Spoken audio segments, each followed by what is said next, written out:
ഓണത്തിന് മുന്നോടിയായി കർഷക സംഘം, മഹിളാ അസോസിയേഷൻ, ഡിവൈഎഫ്ഐ സംഘടനകളുടെ ആഭിമുഖ്യത്തിൽ നടന്ന സംയോജിത ജൈവ പച്ചക്കറി കൃഷിനടിയിൽ ഉത്സവം കെ.ജെ. Maxi MLA. ഉദ്ഘാടനം ചെയ്തു.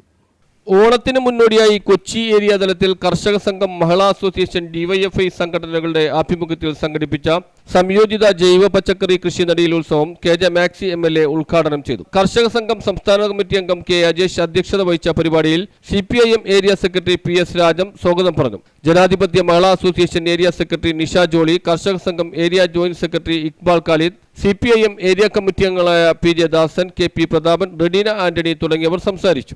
സ്വാഭാവികമായിട്ടും അത് മോശമായിരിക്കാൻ വേണ്ടിയിട്ട് മറ്റ് വിഷമൊക്കെ അടിച്ചു കൊണ്ടുവരുന്ന സാധനങ്ങളാണ്.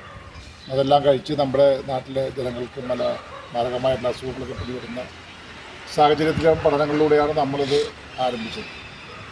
ഇത് 40% പച്ചക്കറി നമ്മുടെ സംസ്ഥാനത്ത് നമുക്ക് ഉൽപ്പാദിപ്പിക്കാൻ കഴിയുന്നുണ്ട്. ഇതിലേക്ക് നമ്മൾ മാറി വന്നിട്ടുണ്ട്. അതിൽ പ്രധാന പങ്ക് വഹിച്ചിട്ടുള്ളത് CPM നേതൃത്വം കൊടുക്കുന്ന ഈ നമ്മുടെ കർഷക സംഘത്തിൻ്റെ പ്രവർത്തനങ്ങൾക്ക് മാത്രമാണ്. നമ്മളിങ്ങനെ ചെയ്യുന്നത് നമ്മുടെ വരും തലമുറയ്ക്ക് തന്നെ വലിയ മാതൃകയായിട്ടുള്ള പരിപാടികളാണ്.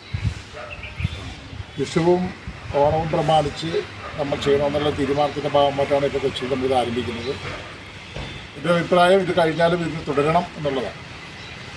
നമ്മുടെ പ്രദേശം നഗരപ്രദേശമാണ്. നഗരപ്രദേശത്ത് കിട്ടുന്ന സ്ഥലങ്ങളൊക്കെ നമുക്ക് സ്ഥിരമായ സ്ഥലം കിട്ടില്ല, താൽക്കാലികമായി കിട്ടുകയില്ല. കിട്ടുന്ന സ്ഥലങ്ങളൊക്കെ ഇതിനായി നമ്മൾ ഉപയോഗിക്കണം. അങ്ങനെ ഉപയോഗിക്കുമ്പോൾ ആ ഒരു കാർഷിക സംസ്കാരം നമുക്ക് വളർത്തിയെടുക്കാൻ കഴിയും എല്ലാവർക്കും. നമുക്ക് ഓരോ വീടുകളിലേക്കും ആവശ്യമുള്ള ദൈനംദിന ആവശ്യമുള്ള അടുക്കള പച്ചക്കറി തോട്ടങ്ങൾ എല്ലാ വീടുകളിലും ചെയ്യാൻ കഴിയും.